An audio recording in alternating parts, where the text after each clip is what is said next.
Good afternoon, good evening, everyone. I'm Mike Powell from Oculus. I see a lot of our attendees are starting to come in now, so I will just wait for a few minutes just to let everybody get on board. We have a number of attendees joining up from across North America and Europe.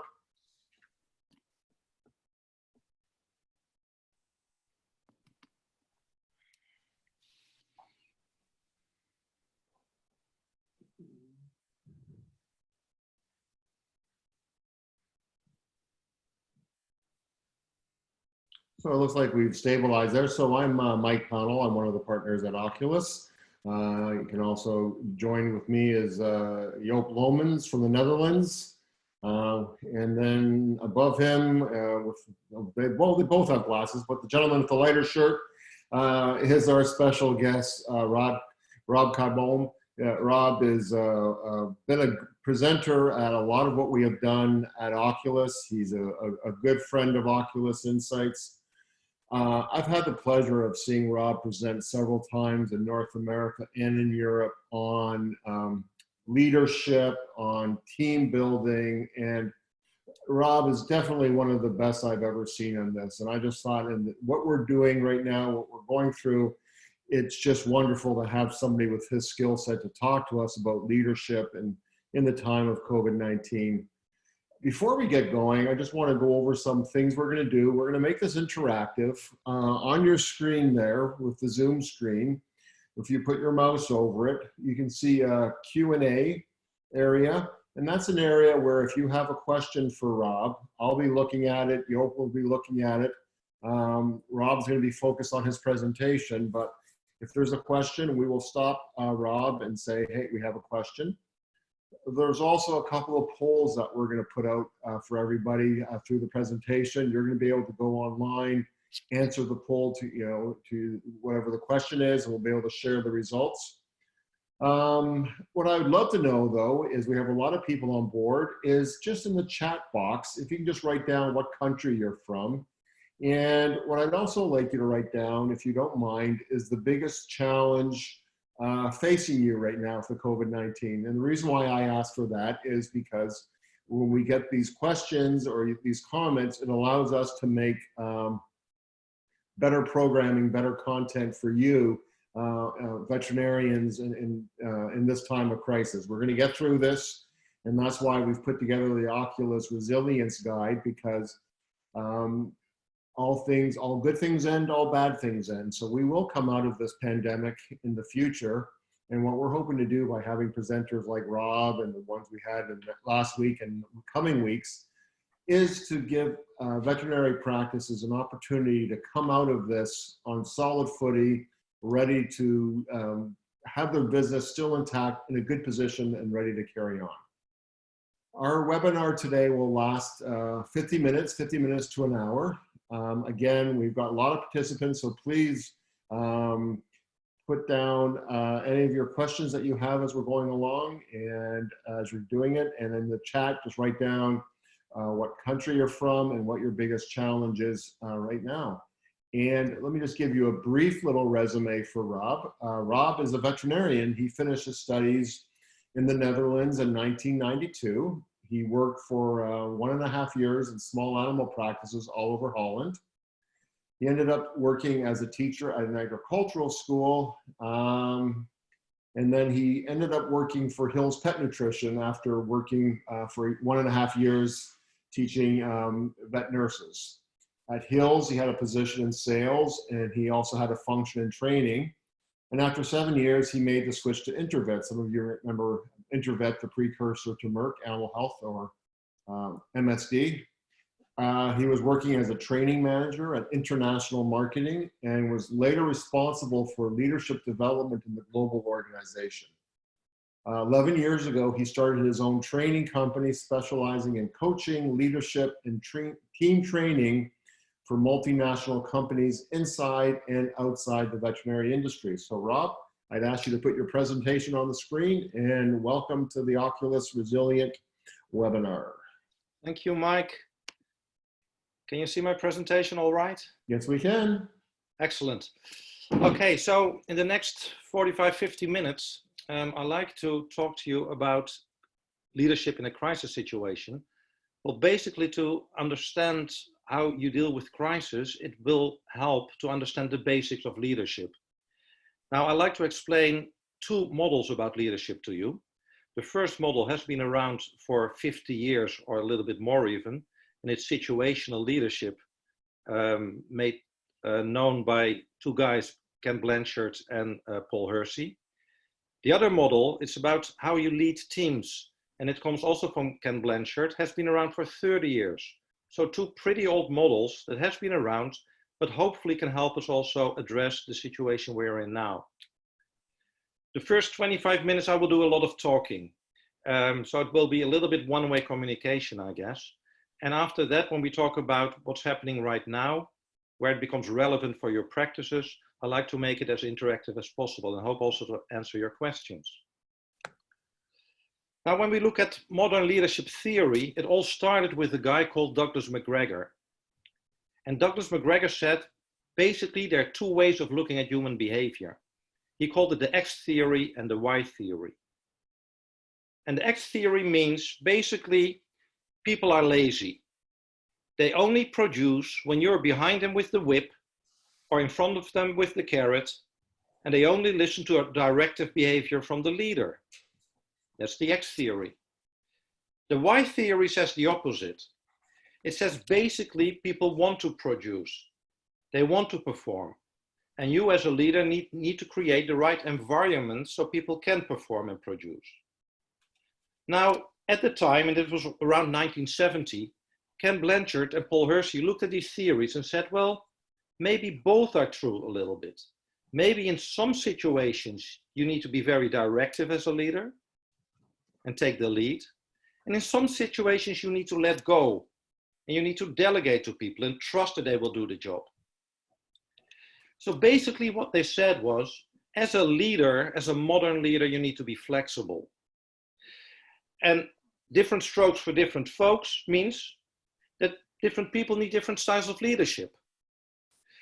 But also different strokes for the same folks, depending on the goal or task. Because for some tasks, some people might need a directive approach. And for some other tasks, you can coach or support or totally let go and delegate. So it was quite a paradigm shift in the 1970s, because they said there's no best leadership style. You as a leader need to adapt to the people and to the situation. Now they came with a model, a very simple model to understand. And they called it situational leadership, nowadays also called flexible leadership. And the model says, basically, there are 4 leadership styles, depending on the amount of directive behavior that you use, here on the horizontal axis, and the amount of supportive behavior that you use, here on the vertical axis. And then you have 4 leadership styles, an S1 style, very directive, not so supportive, an S2, both directive and supportive, an S3 style, not so directive, but very supportive, and an S4 style, low on direction and low on support. 4 different leadership styles that you all need to do as a good leader nowadays. Now, when I talk directive and supportive behavior, what do I mean? Directive behavior doesn't mean that you're mean, that you're nasty as a leader. It just means that you deliver clarity to your people. You tell them exactly what needs to be done. It's about the what, it's about the who, it's about the how, and the when, the timelines. It's about close supervision and teaching people exactly what they need to do. That is what we mean by directive leadership. When we talk supportive leadership, the keywords that come into mind are asking the questions to your people, listening to your people, being empathetic, encouraging people, acknowledging when they do things right, making compliments. Those are all examples of supportive leadership behavior. Now, so basically there are 4 leadership styles, like I said. The S1 style is also called directing, because it's high on direction and low on support. Basically, you as a leader decide what is going to happen. The S2 style, that's highly directive and highly supportive, is called coaching. Let's talk. So you want two-way communication, but in the end, you still make the decision as a leader. The S3 style is low on direction. It's high on support. Let's talk, and collaboratively we will decide. Supporting. And then, if people develop, there is a moment that you hopefully can delegate the task to them. So you don't use a lot of directive behavior. You don't need to use a lot of supportive behavior either. You can just trust people to do the job for you, and you delegate. Those are the 4 basic leadership styles. And a good, flexible leader is able to use all the styles when needed. Now, when do you use which style? That depends all on the development level of your people for certain tasks. The development level is determined by 2 variables: the competency of people and the commitment level of people. Now, when I talk competency, it's all about knowledge and skills. Can people do the job? If they have the right knowledge and the right skills, the competency level is probably high enough. The commitment level talks about motivation. Are they interested and enthusiastic to do the job? And self-confidence. Do they believe they can do it? So those 2 variables, competency and commitment, determine the development level of people for a certain task. Now, basically, then there are 4 developmental levels called D1, D2, D3, D4. A D1 level, also called an enthusiastic beginner, is somebody with a low competency for a task, but a high commitment. Well, imagine you recruit a vet nurse fresh from vet nurse school. Probably they're enthusiastic to start working in your practice. They're highly committed, but their competency level is still low. They learned a lot in vet nurse school, but they don't know yet how to do it in your practice. D1 level, enthusiastic beginner, low competency, high commitment. Now, unfortunately, most people go through a dip. They go to the next stage, the D2 level, where suddenly the commitment is not so high anymore. There's a low commitment. The competency level is a little bit higher.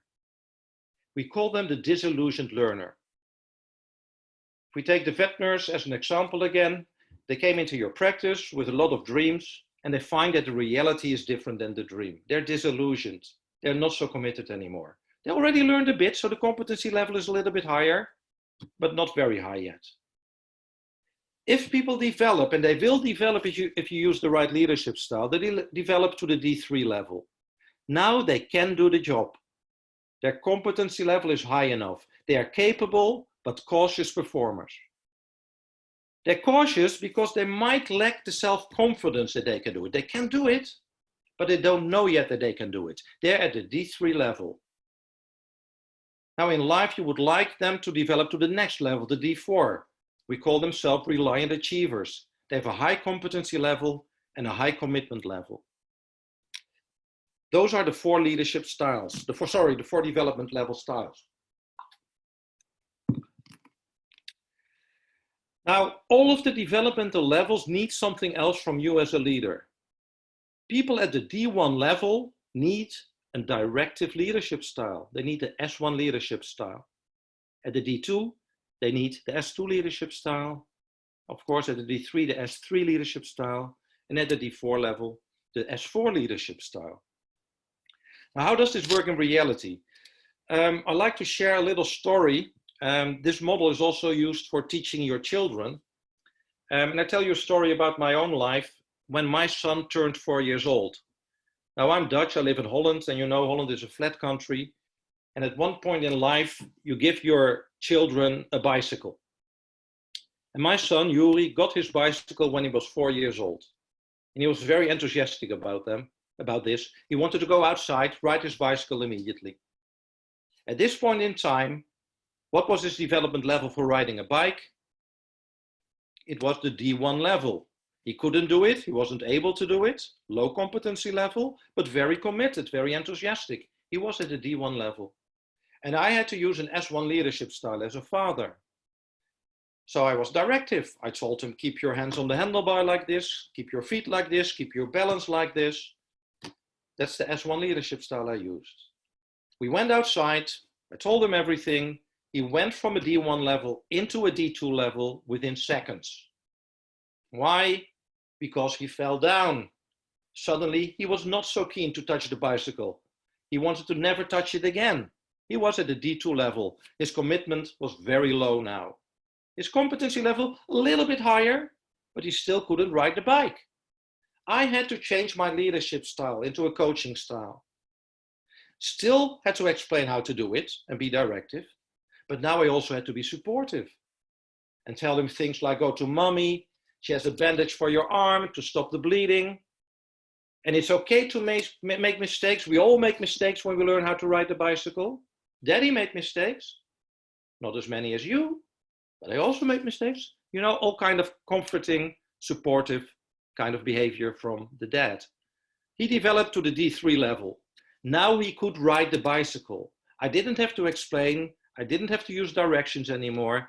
I only needed to be supportive to make sure that he believed he could do it by himself, because he still lacked the self-confidence. He was at the D3 level. He could do it, but he wasn't yet aware that he could do it without my help. Well, now he's 13 years old, and I can clearly delegate this to him. I don't have to tell him how to ride his bicycle, and I don't have to give him a lot of compliments on how to ride his bicycle. I mean, he has been doing it for 9 years now, and I use a delegating style. And basically, this happens for every task that you teach people. You take them through the graph. You start with an S1 style. You slowly let go via S2, S3 to S4, where you can totally delegate. Then you give a new task and you start all over again. This is very basic leadership theory, but we have to do this in order to talk about crisis later on. Any questions so far, Mike? So far not. I would just remind people if they had questions that they can use the Q&A button to add questions, and to remember to fill out their chat sessions of what country they're from and what are the biggest challenges that they're facing with the COVID-19. But okay. Now I hope I've been very clear then. Normally this is like a 1.5 day workshop, but well, I think probably it's not very difficult to understand, so you probably get this. Now, what do you need to do as a leader, flexible leader from nowadays? You need to be able to make a diagnosis of where your people are. So what is their development level for a certain task? And one person can have different development levels for different tasks, obviously. You have to make separate diagnoses for all of these different tasks. You have to be flexible. You have to be able to coach when needed. You have to be able to be directive when needed. You have to be able to delegate when needed. And it's not easy for people to be flexible because we all have our preferred leadership styles. And for some people, it's very difficult to spell things out and be directive. And for some people, it's very difficult to totally let go because they are afraid for mistakes of their people. So to be flexible is difficult. Matching means using the right style in the right situation. So for instance, the D4, with a D4, you use an S4 leadership style. Okay, that is the basis. Let me take you to the next model. This is more about team leadership. Because when we talk about leading a team, different perspectives are important. Now, when you form a team, you're not immediately a high-performing team. Normally, teams go through certain stages of development. And every stage of team development needs something else from leadership. In order for you to understand this, I'd like to tell you a little story. And the story is as follows. I'd like you to imagine that you like to do the crossword puzzles in the Saturday newspaper. And every Saturday you make the crossword puzzles. And you send it into the newspaper because you can win a little prize. And you've been doing this for 20 years. And you never heard anything back from the newspaper. But now, after 20 years, you come home and you find this golden envelope. And you open it and it says, congratulations. You won the most important crossword puzzle of the year. You won a trip around the world, a 3-month trip on this beautiful 3-mast old sailing ship. You win this prize with 20 people from all over the world who also did crossword puzzles.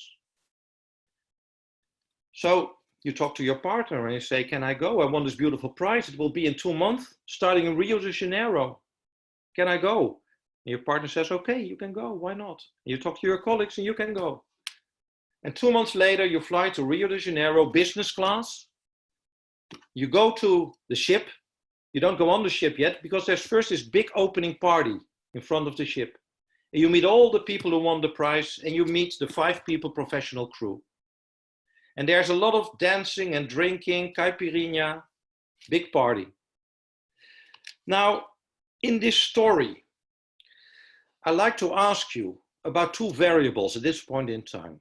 I like to ask you to determine on a scale from 0 to 100% what the morale probably is in the team. And when I talk morale, it's the American word. It means like the atmosphere, how people feel in the team. At this point, at the opening party, how high would you rate the morale on a scale from 0 to 100%?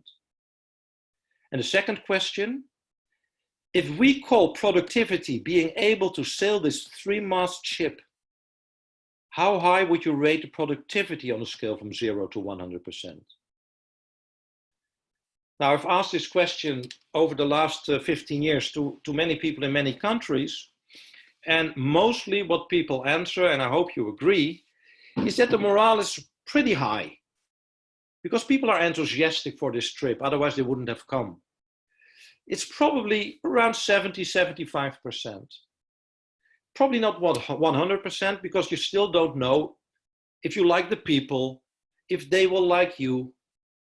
Maybe you're afraid of seasickness or of missing your family. So it's probably not 100%, but pretty high.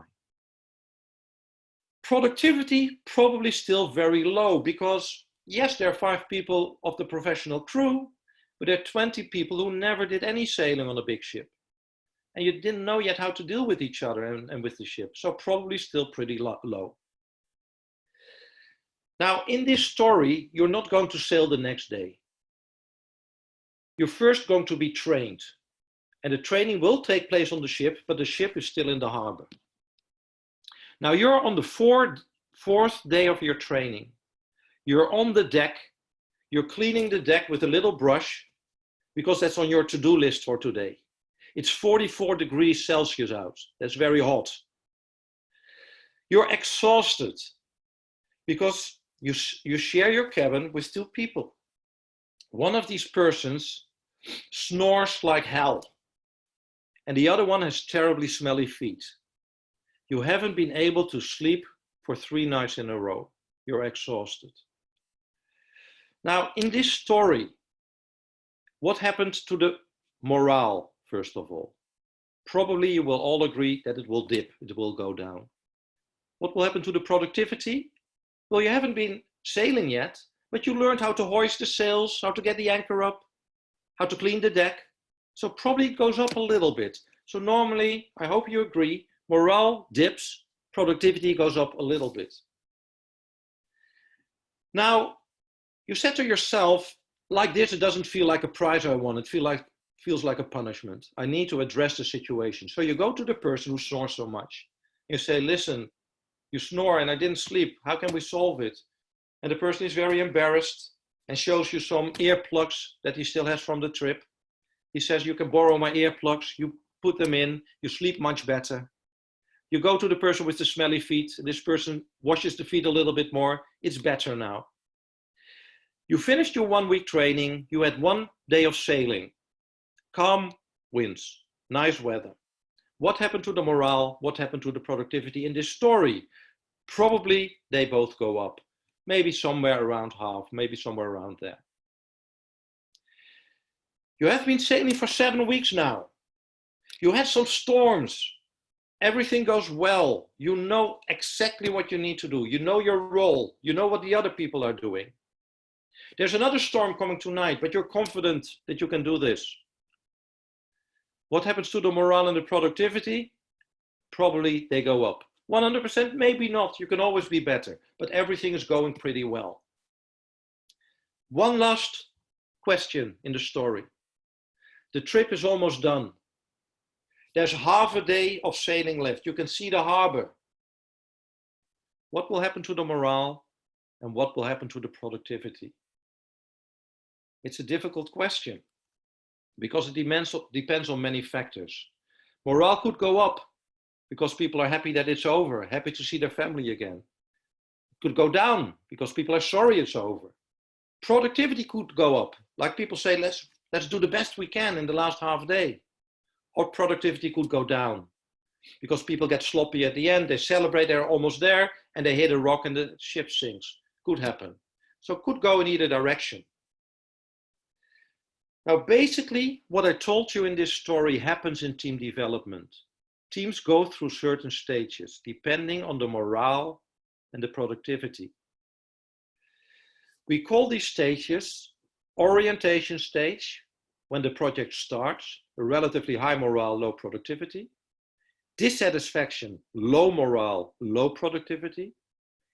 Integration, where people learn how to deal with each other and integrate their powers. Both morale and productivity go up. Production, when both morale and productivity are at the highest. And termination, if the project ends. In a permanent veterinary practice team, hopefully there's no termination, especially in these days. Now, looking at morale and productivity, it makes it easy to determine the team stage that your team is in. Because if productivity is low and morale is high, you can see it in this graph, then you're in orientation. Low, low, dissatisfaction, etc. So looking at these two variables will make it easy for you to determine where your practice is. And that's the question I'd like to ask you. So Mike, this will be the place where you can maybe show the poll. What I'd like to ask you is, where was your practice before the crisis? Would you say your practice was an orientation stage, dissatisfaction stage, integration, or production stage? So we're talking before the crisis. So the poll is up and people are now answering them. I will give about another 30 seconds for people to respond.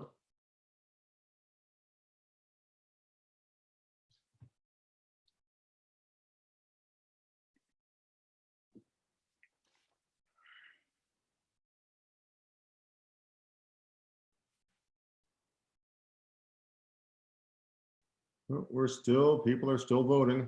Yeah. Okay, let's give it Excellent. another 10 seconds and then we will stop. Okay, so I'm just going to share the results with everyone, but it looks like 80% said production. 80% production, 20% integration. So you're doing pretty well as a practice. No people in dissatisfaction stage. Excellent. Yeah. I have a question here that just to help us clarify, and the question is, production is not necessarily the same as revenues. People who get creative in a situation may be making a positive contribution to team spirit rather than financial revenue, but they're productive in their own way. So what kind of production do you mean? Well, it was more like a comment that you said than a question, and I totally agree. So in a situation like we're in today, for instance, your production probably means something different than before. And maybe, Mike, I can put the question back to you. If you look at your practice, would you say that production now is different than before? I would say production is down a little bit just because there's such worry of what's going on. And we're also limited of what we're able to do as well because we're an essential service. So we can't do what we were doing before. Yeah, I think, and we're going to talk about crisis soon, but in these times, probably you have to be very creative and innovative and come up with new things and new ways of looking at production, because for some of the practices, revenue definitely will be less than before. Yeah. And then production can still be high, but in different ways. So it's a very good question. Yeah. I have another question I'll ask you, and I know where you're going in this presentation, but I have a very relevant question. So I do have one on standby, and I know the person's probably listening and wondering when I'm going to ask it, but it's a good question. We'll go ahead a little bit further. Okay, excellent. Can you get rid of the poll?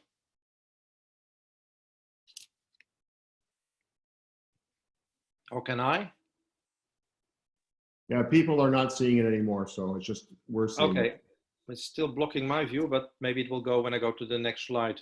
Yeah. So basically interesting that all of you say we are, before the crisis, we were definitely in production or in integration going to production. Okay, let's get rid of the poll. Now, basically, every stage of team development needs something else from leadership. Like what we saw for leadership for individuals, the same goes for teams. And these two models are put together by Ken Blanchard. In orientation stage, what do you need when the team is in orientation stage? What do you need from leadership? Basically an S1 leadership style. We call that directive for individuals. For teams, we talk about structuring. So teams in orientation stage need a lot of structure, basically. Who is doing what? What is my role? When are the things due to be finished? Stuff like that. When the team goes to dissatisfaction stage, when there's a lot of frustration and pain, what do you need from leadership? Basically the resolving style. It's an S2 style. And we call it coaching for individuals. We call it resolving for teams, because mostly what you need to do as a leader is resolve the conflict. You need to be clear in directions, but also be very empathetic and open and listening to your people. If you do that correctly, the team will develop to the next stage, to integration stage. Both productivity and morale go up. What does the team need from you? A collaborative approach, an S3 style. They don't need a leader to tell them exactly what needs to be done. Now it's, you're all together as a team. You brainstorm together about possible solutions.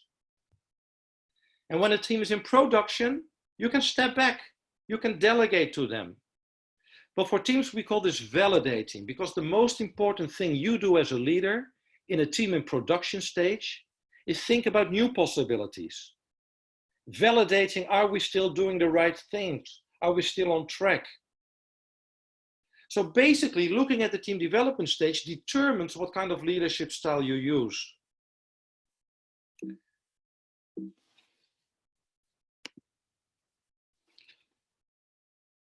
In orientation stage, structuring. Individual roles need to be clear. What is being done by who and when? Especially you need to give clarity. In dissatisfaction stage, it's all about resolving. Helping solve the problem. It's the balance between directive and supportive behavior. It's a very important stage where maybe you need to redefine the team's goals. What are the new goals in this difficult situation? In integration stage, things are getting better. You collaborate, you brainstorm together, you integrate the qualities of the different team members. And the emphasis here is on support, not on direction. And in production stage, it's all about validating. Are we still on track? Delegate to your team. They can do it. They don't need you there. But you think about creative solutions for the future, about new challenges. And again, there you need your leadership and your flexibility. Now, maybe the most important question for this seminar. What happens in a situation like we're in right now? It's a crisis we have not seen ever, I believe. Something unbelievable happened to the world. Now, what I'd like you to do is to think about your practice, because a lot of things can happen. Most of you were in production or in integration before. The 80% of you were in production stage before the crisis, with a high morale and a high productivity. Now, it is possible that the crisis didn't change anything. Maybe the team is still productive. Maybe they're doing some different things than before. And maybe the morale is fantastically high and everything works fine for them. And the team stays in production. It's possible. It's also possible that the production stays high and the morale goes down. And that's not a sustainable situation normally. Because with a low morale, what normally happens after a while, it can be days, it can be weeks, but mostly it will drag the productivity down as well. You can regress back to integration, or you can regress back even all the way down to dissatisfaction, where now there's a low morale and a very low productivity. Maybe in a crisis situation, you even go back all the way to orientation because things changed so much. Maybe people left your practice. Maybe new people came in. Maybe a lot of things changed and you have to go back to orientation where people are enthusiastic to start all over again, but the productivity is still low. So I'm very curious to the next poll and to see what you answered there. So the next poll, where is your practice now at this point in time? Orientation, dissatisfaction, integration, or are you still in production?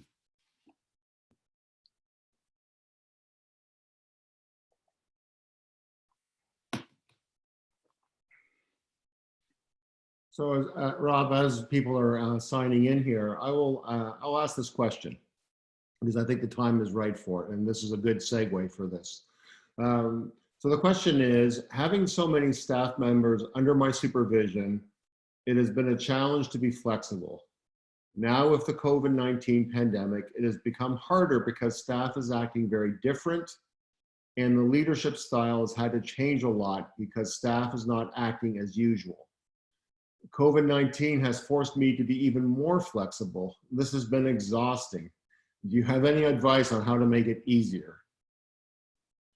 Yes, and that's a very tough one. And I think we all feel the same thing. And maybe when we discuss the poll results, I will get to it, Mike, because yeah. I think it's about over now, eh? Yeah, and so I'm going to share the results with everybody on the poll, and it's different. It's very interesting, what we see. Yeah. So now we dropped from 80% to 35% when we talk about production stage. Integration stage a little bit higher than before. It goes from 20 to 35 because a lot of the production people regressed to integration, I guess. 24% way down in dissatisfaction, totally understandable.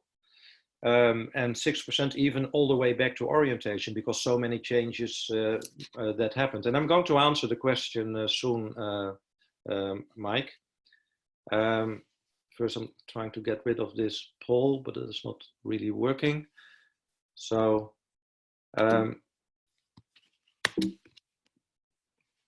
okay. So basically, it depends where your team is. Coming back to the question, for the practices that went back to dissatisfaction, that's 25% of the practices. Theoretically, what is important is to find the right balance between directive and supportive behavior. This will be the time that you really think hard on the goals of the team because they will have changed. You need to redefine the goals. And it's important to give as much clarity as you can. And you need your flexibility for that, but it's very difficult because we don't have all the information. And as leaders, we also don't know where we are going totally. So there are a lot of unknowns. So to give clarity with all the unknowns is a very, very tough challenge, I would say. And I can understand the struggle and the exhaustion that people feel. But it is important to keep the communication going, to regularly communicate, maybe daily. This is also the time to ask for input, but you are still in control. In the end, you make the decision. When the team is in dissatisfaction, they need the leadership from you. They need as much clarity. It's not really the time to totally brainstorm together. They look at you. They want you to come up with the solutions. And even if you don't know, try to do your best there and be as flexible as you can. It is the balance between directive and supportive behavior. So what can you do here to support your people? I think the most important probably is to show empathy, to listen to what they need from you, to help them with the problems because they will face problems. Children at home, maybe people sick in their surroundings. They need help, they need a listening ear. I think very importantly is to be transparent and open. I mean, you can also say that you don't know all, that you don't have all the answers. Be honest, be open, be transparent. This is what the theory tells you. And this is what I would expect that you need in your practices. And I understand how difficult it is in reality. For the practices that go back even all the way to orientation, make the new rules very, very clear. This is the time, I mean, still you need some support here, obviously, but it's all about the new structure that people need to know. Be clear. I think that's most important in orientation. In integration here, collaborate with the team, brainstorm with the team. How are you going to get out of this? How can you survive in the next period? Not an easy challenge, not easy to do. And for the teams, still 35% still in production. I mean, congratulate you. I mean, that's great in these circumstances. I mean, try to keep the momentum going. Try to keep the morale high. And that's not easy because the longer it takes, the bigger the danger that the morale also will go down. So that is from a theoretical approach, Mike. I'm interested also to hear, I mean, you run a very big practice. I think you have 45 people working for you. Yeah. Can you say a little bit about your practice? And Joop, maybe you can say something later about this to make it as relevant for the people here. Yeah, just so people know, I'm in just outside of Toronto, Ontario, Canada. And it's been a challenge because 2 weeks ago, the government said they were going to list essential services and they were going to make every other business shut down. So for a couple of days, we were walking on eggshells. And then we found out we're an essential service. Okay, we can go ahead of plans. And then we found out beginning of this week, or actually on Friday, that we're an essential service, but only for urgent cases. So we had some real discussions amongst all our vets. We have a total of 13 vets. In the last day, Monday, yesterday, we had 2 meetings. That was a bit of more of on the supportive stage, because we as a group had to define what we were comfortable doing. What kind of procedures were we comfortable doing? And it wasn't one that I could be directed to say, you're going to do this and that. These are people's health. And we also want to be good citizens because our government's asking us for social distancing and to keep people home. So it really was a balancing act. But I think if I look at overall, you know, I can give as much input, and we're doing daily communication with everybody. Here's an update on everything. From day one, we said our goal is to keep as many people employed as possible at maximum hours. You know, so instead of, if we get to a position where we have to lay off somebody, we may say, can we do job sharing? Can we share hours? And that's where we're at right now. But I think everybody has, you know, they see our business is down. They see what's going on. We just got another news this morning that the amount of deaths is in cases at a record high in Ontario. So everybody has their balance within the practice, and then there's life outside of it. It's just terrifying. So I'm trying to do my best to say, hey, we as a business, we have a plan, we're carrying on, we're going forward. One of the things I've started doing is every day I take about a half an hour and I call up a few of the people that work for us, whether they're at home or working, just to say, how are you? What's going on? Is there anything I can do for you? Is there any questions that you might have that you're afraid to bring up in front of the group? Is there anything that we as a company can do to support you? And I think people have appreciated it. The sense I get from people is they're just glad that we have the open, transparent communication, and that it's consistent every day we're talking about something. But everybody also knows there's a lot going on that's beyond our control. I think that's a long way of saying what we're doing. Yeah. Joop, you have something to add?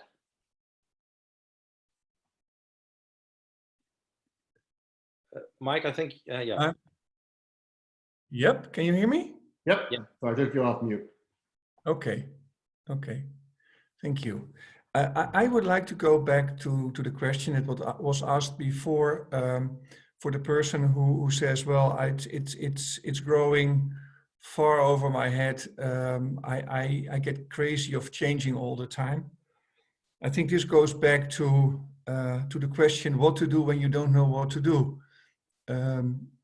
I like the idea of being a directive leader, but if there is no direction because things are changing all the time, that becomes very difficult.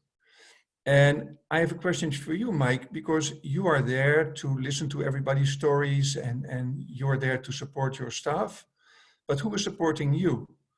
How do you as a leader get support in this situation? Because it's difficult for everyone and you play your role as a leader, but where can you find the energy, or who listens to you, or who can support you in these days? Yeah, that's a great question. I was going to say a bottle of scotch, but that's not a good answer. No, Bobby's gin, I suppose. But no, what it is it's hard. And I mean, I think this is part of the question, and I don't want to sound like it's a martyr, but when you're the head of the company, it's lonely in that position. Exactly. And so you do need to find the resources, other people to talk to, colleagues that you can share. But so right now I don't find it to be that overwhelming yet. To me, it's still, I'm going forward because you have this boat is leaking. We talked about a ship before, and I'm doing all I can to make sure that the boat's going forward. We have a plan. So I haven't really stopped to think, what do I need to do? Now, I'm lucky I have 2 other partners and some excellent managers, and we chat probably every second day, and we're able to go over and discuss things. So I'm even at the high level, I'm searching out other people to get feedback, that it's not just going to be me. We need other people to give us some ideas too. I don't know if that answers your question. No, I think that's great, and I think we need each other, and I think sessions like this can help. Reaching out to colleagues can help, and I think another thing that can help is, and I think Rob already highlighted that, is to think about your goals, and maybe you have to change your goal from being there for your customer all the time, or making sure that your customer has no needs, to another goal, which is about your practice and which is about surviving and getting through together as a team. And I think if you can share that with your team, you'll also get support from your team, not only questions, but they will also start asking you and helping you out. And what I see happening now is that a lot of new leaders get up in practices. Those are people that are maybe not practice owners, or maybe practice owners that have been a little bit more in the background. But what I see happening is an incredible amount of creativity amongst people, not only in our profession, but in a lot of professions. You see all new things happening, like us chatting now. You see webinars, you see telemedicine, you see a lot of videos. I still do some work with horses. They keep sending me videos. You do a lot more remotely. And that might also be something in your practice to think about. Hey, this person is getting more to the getting away from the background, is taking initiatives. It helps you to identify maybe new leaders for the future. It sounds maybe a bit strange in this terrible time, but I think it's important to get the best things out of this tragedy. And one of the things could be that you see a new dynamic in your team that you have never seen before. And my advice be to cherish it and to take the best out of that. Yeah, no, I'd agree. We had a question, and it's how do we define urgent cases? And what I was going to suggest is let's carry on with Rob, and that's a question I'm happy to answer when we're done this section on leadership. Yeah. And so basically, for the slides, this was it from my side, Mike. So yeah, to help, I mean, I understand that what we did was quite a basic part on theory on leadership, quite a basic part on how to lead teams, and then talked a little bit about how you can use these old models that have been around for so many years in the present situation. It doesn't give you all the answers, but it might help you to understand the situation better and understand the importance between the balance of supportive and directive behavior. And ask yourself the question, did you use the right leadership style at this point in time? Because we tend to use the style that we always use, but when circumstances change so much, you might have to redefine your own leadership style. And I hope it helps you think a little bit about these kind of things and that it helps you in reality.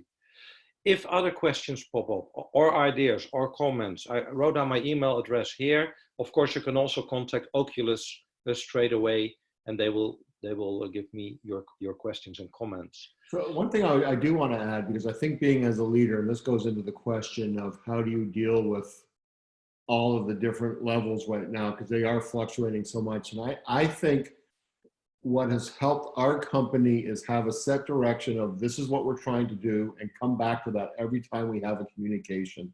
Like when I say maximum employment, maximum hours, that's the metric. And so we come back to this all the time.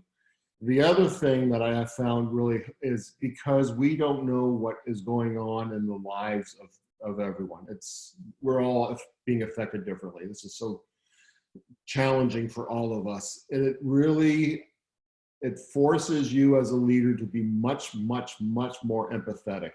And I know we have a podcast out with Oculus with Sue Armstrong, who is our executive coach, and empathy was her big term, because sometimes you'll see behavior and you're like, where the heck did that come from? Like, I was not expecting that, or that seems phenomenally unreasonable with what's going on. But boy, you have no idea what people are going through in this, because it is so different, that I really do step aside, and before I have to communicate with my staff, is understand that you've got to say the same thing simply over and over again, because there's just so much going through our heads right now. And I think by keeping it simple, keeping the message consistent, that takes care of the majority of people in our organization. And then you have the energy to spend on the individuals who maybe are not in line with the team development that the majority of people are. I hope that makes sense. It does to me. Yes. Okay. All right. Mike, can I add something to that as well? Because like today, when we talk about leadership, we think a lot about our practice and we think a lot about our staff.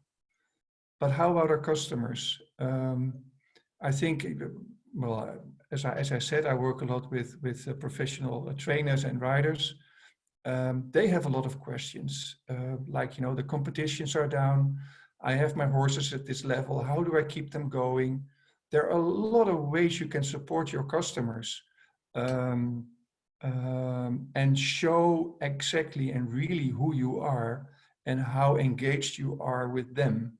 This is really the time to make a difference for them, not only for your own team, but also for your customers. This is also something that customers appreciate and will never, ever forget. I remember we had a lot of problems with farm animals in the past when I was just graduated as a vet in one of my first practices with swine fever. And I remember that we really built very good relationship with our farmers that they never ever forgot. And it's not that I like to dance on the crisis and make it more beautiful than it is. But this is the time that people count on you, that your customers count on you, and that you have to be there. And they are also a resource for you to go to talk to get information. And they can also be very supportive for you, because they will need you now and they will need you in the future too, and they know this. So this is really something we have to work on together. And I think this is time to show real leadership. Sure. Does anybody else have any questions? We have a few more minutes. I'm going to answer the question about urgent cases while I'm waiting to see if other questions come in. And so what we came up with, and it's sort of our metric, is we do horses, but I think the same could apply to dogs and cats. And that is, we have two questions. If letting the animal carry on as it is cause any problems? So if it's yes, then we need to see it. Or if we restrict motion, or if we restrict what we're asking them to do to wait, will that cause other issues? And if it does, then we think it's urgent. A lot of the cases are on a week-by-week basis that we can talk to the client. It's Tuesday today. let's touch base every 3 days, maybe once a week, and maybe what is not urgent now becomes urgent in a week from now.